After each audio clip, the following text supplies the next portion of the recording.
से यहाँ पर है मेरी समझ से। आइए अब हम हार की जीत कहानी को थोड़ा और निकटता से समझ लेते हैं। पहला प्रश्न है, यहाँ पर दो प्रश्न है वस्तुनिष्ठ टाइप के। पहला है, नीचे दिए गए प्रश्नों का सटीक उत्तर कौन सा है, उनके सामने तारा बनाइए। का प्रश्न का पहला प्रश्न है, सुल्तान के छीने जाने का बाबा भारती पर क्या प्रभाव हुआ। पहला विकल्प है, बाबा भारती के मन से चोरी का डर समाप्त हो गया। दूसरा, बाबा भारती ने गरीबों की सहायता करना बंद कर दिया। तीसरा, बाबा भारती ने द्वार बंद करना छोड़ दिया। और चौथा, बाबा भारती असावधान हो गए। यहाँ पर बाबा भारती ने गरीबों की सहायता करना बंद कर दिया, ये बिल्कुल गलत है। बाबा भारती के मन में चोरी का डर समाप्त हो गया, ये सही है। बाबा भारती ने द्वार बंद करना छोड़ दिया, ये भी सही है। अंतिम में बाबा भारती असावधान हो गए, ये भी सही है। लेकिन सटीक उत्तर है, बाबा भारती के मन से चोरी का डर समाप्त हो गया, इसीलिए उन्होंने द्वार बंद करना छोड़ दिया और असावधान हो गए। पहले विकल्प पे आप इस तरह से तारा बनाएंगे। का दूसरा प्रश्न है, बाबा भारती भी मनुष्य ही थे, इस कथन के समर्थन में लेखक ने कौन सा तर्क दिया है। पहला, बाबा भारती ने डाकू को घमंड से घोड़ा दिखाया। दूसरा विकल्प है, बाबा भारती घोड़े की प्रशंसा दूसरों से सुनने के लिए व्याकुल थे। तीसरा, बाबा भारती को घोड़े से अत्यधिक लगाव और मोह था। चौथा, बाबा भारती हर पल घोड़े की रखवाली करते रहते थे। बाबा भारती भी मनुष्य ही थे, इस कथन के समर्थन में लेखक ने यह तर्क दिया है कि बाबा भारती घोड़े की प्रशंसा दूसरों से सुनने के लिए व्याकुल थे, इसलिए यहाँ पर आप इस तरह से तारा बनाएंगे। खा प्रश्न है, अब अपने मित्रों के साथ चर्चा कीजिए कि आपने ये उत्तर ही क्यों चुने।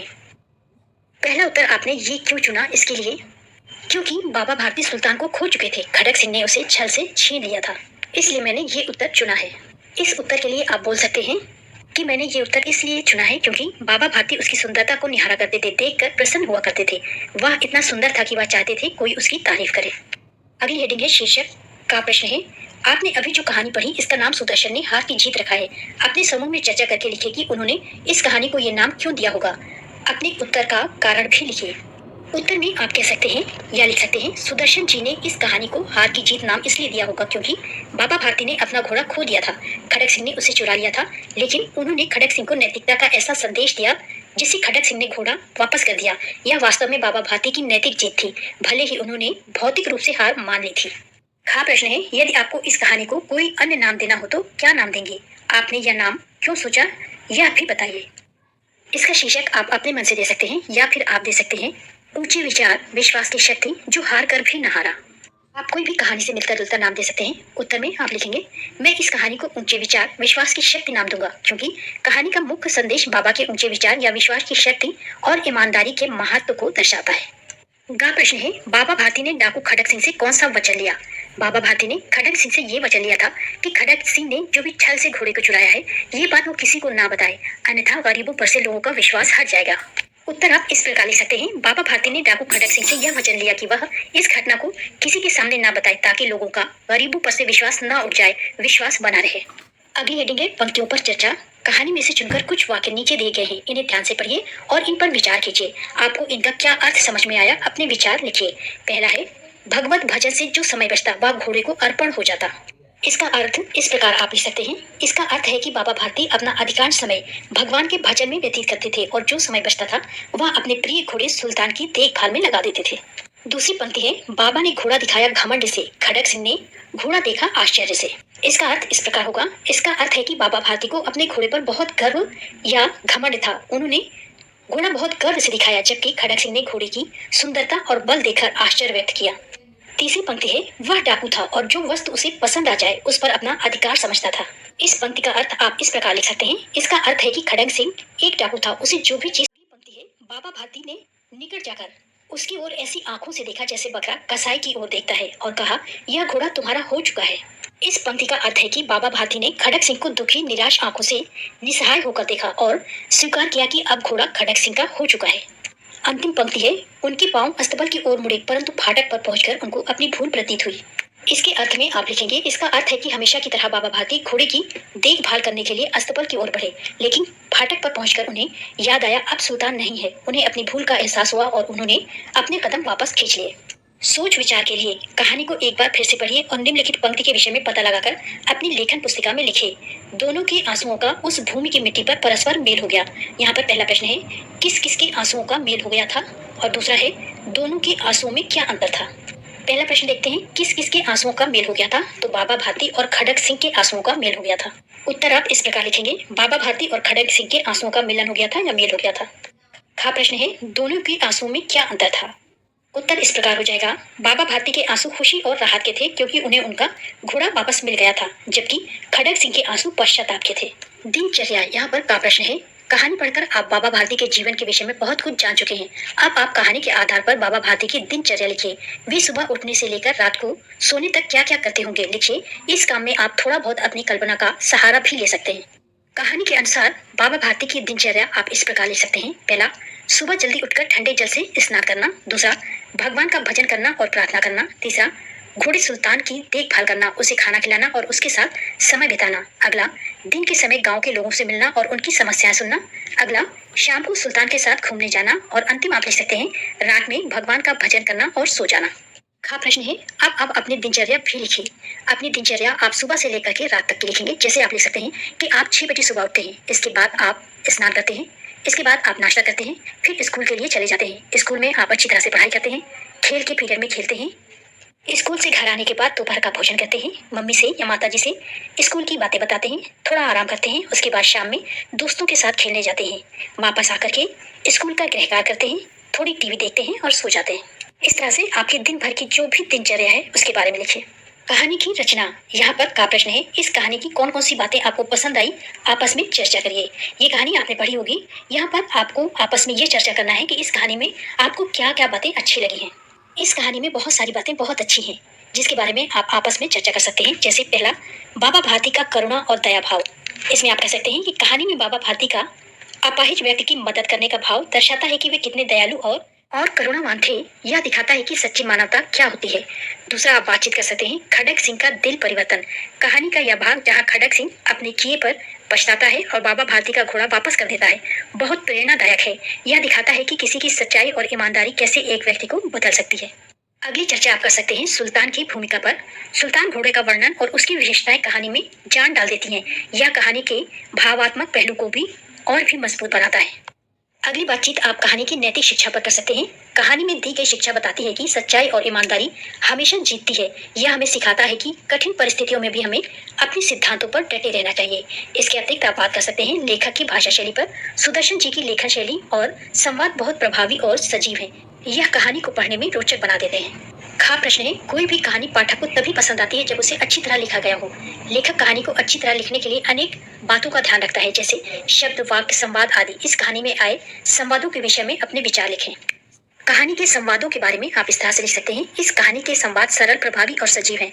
संवादों के माध्यम से पात्रों की भावनाएं और विचार स्पष्ट रूप से व्यक्त होते हैं, जिससे कहानी में वास्तविकता का अनुभव होता है। अगला है मुहावरे कहानी से का प्रश्न है, कहानी से चुनकर कुछ मुहावरे नीचे दिए गए हैं। लट्टू होना, हृदय पर सांप लौटना, फूले न समाना, मुंह मोड़ लेना, मुख खिल जाना, न्यौछावर कर देना। कहानी में उन्हें खोजकर इसका प्रयोग समझिए। कहानी को आपको पूरी तरह से पढ़ना है, उसे समझना है और इन मुहावरों को देखना है कि ये मुहावरे कहाँ पर किस तरह से प्रयोग किए गए हैं। खा प्रश्न है, आप इनका प्रयोग करते हुए अपने मन से नए वाक्य बनाइए। यहाँ पर मैंने मुहावरों के अर्थ और उनके लिए वाक्य भी बनाए हैं, चलिए इन्हें देखते हैं। पहला मुहावरा है लट्टू होना। इसका अर्थ है कायल होना या फिदा होना। अनुराग की आदत है कि वो बहुत जल्दी किसी पर भी लट्टू हो जाता है। इसी तरह का कोई वाक्य आपको भी बनाना है। दूसरा मुहावरा है हृदय पर सांप लौटना। इसका अर्थ है ईर्ष्या करना। वाक्य है राम की नौकरी लगते ही श्याम के हृदय पर सांप लौट गए। तीसरा मुहावरा है फूले न समाना। इसका अर्थ है बहुत प्रसन्न होना। वाक्य है मोहित की सरकारी नौकरी लग जाने से उसके पिताजी फूले नहीं समा रहे थे। अगला मुहावरा है मुंह मोड़ लेना। इसका अर्थ है तिरस्कार करना। वाक्य है मोहन को नया दोस्त मिला और उसने मुझसे मुंह मोड़ लिया। अगला मुहावरा है मुख खिल जाना। इसका अर्थ है अत्यधिक खुश होना। अच्छा परीक्षा फल आते ही मेरा मुख खिल उठा। इस तरह से वाक्य बना सकते हैं। अंतिम मुहावरा है न्यौछावर कर देना यानी अर्पण करना। लक्ष्मीबाई ने अपने राज्य को अंग्रेजों से बचाने के लिए अपनी जान न्यौछावर कर दी थी। अगली हेडिंग है कैसे कैसे पात्र।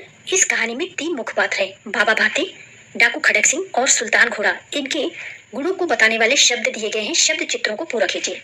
इस तरह से शब्द चित्र दिए हुए हैं। पहला है बाबा भारती के लिए और यहाँ पर पहला शब्द लिखा हुआ है दयालु।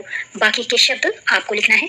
अगला डाकू खड़ग सिंह के लिए बना हुआ है। पहला लिखा हुआ है बाहुबली, बाकी के आपको भरने हैं। अंतिम शब्द चित्र है सुल्तान घोड़ा के लिए और यहाँ पर लिखा हुआ है सुंदर। बाकी के इसके जो भी गुण हैं उनके लिए शब्द लिखने हैं। बाबा भारती के गुणों को बताने वाला पहला शब्द यहाँ पर दयालु पहले से लिखा हुआ था।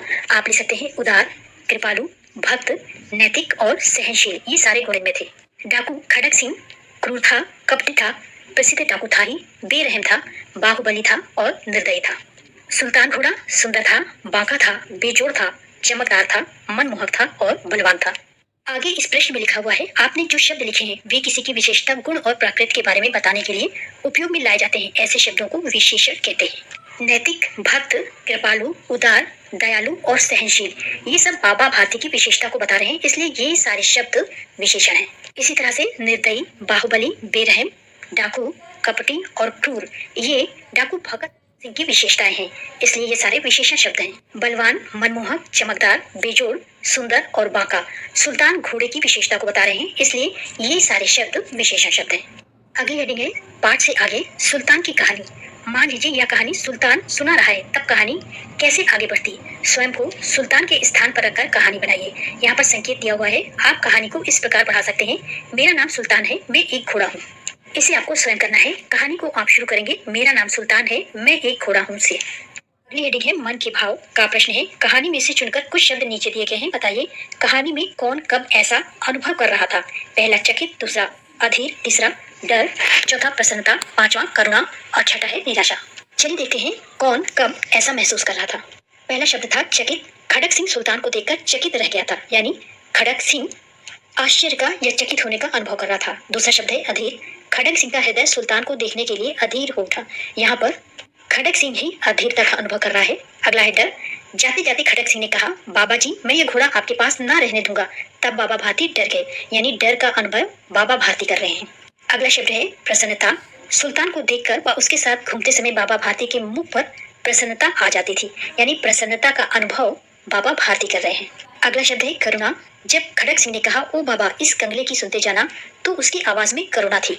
इस करुणा का अनुभव बाबा कर रहे हैं। अंतिम शब्द है निराशा। अपाहिज घोड़े को दौड़ा लिए जा रहा है, तब बाबा भारती के मुख से भय, विस्मय और निराशा से मिली हुई चीख निकल गई। निराशा का अनुभव बाबा भारती करते हैं। खा प्रश्न है, आप उपरयुक्त भावों को कब कब अनुभव करते हैं, लिखिए। संकेत है, जैसे गली में किसी कुत्ते को देखकर डर या प्रसन्नता या करुणा आदि का अनुभव करना। इन सारे शब्दों के लिए अपने अनुभव बताने हैं। इन शब्दों के लिए अपना अनुभव आप इस प्रकार से बता सकते हैं। पहला है चकित। बंदर का करतब देखकर मैं चकित रह गया। दूसरा अधीर। मैं अपना जन्मदिन मनाने के परीक्षा फल अच्छा आने पर मुझे बहुत प्रसन्नता हुई। करुणा। गरीबों के लिए मन में करुणा होनी चाहिए। और अंतिम निराशा के लिए आप कह सकते हैं कि मुझे मोहन के व्यवहार से बहुत निराशा हुई। अंत में है झरोखों से। आप जानते हैं कि लेखक सुदर्शन ने अनेक कविताएं भी लिखी हैं। आइए उनकी लिखी हुई एक कविता पढ़ते हैं। कविता का नाम है वह चली हवा। चलिए इसे पढ़ें। वह चली हवा, न तू देखे न मैं देखूं, पर पत्तों ने तो देख लिया, वरना वे खुशी मनाते क्यों। वह चली हवा। साझी समझ, आपको इस कविता में क्या अच्छा लगा, आपस में चर्चा कीजिए और अपनी लेखन पुस्तिका में लिखिए। ये आपको स्वयं करना है। This is the end of video. Thanks for watching.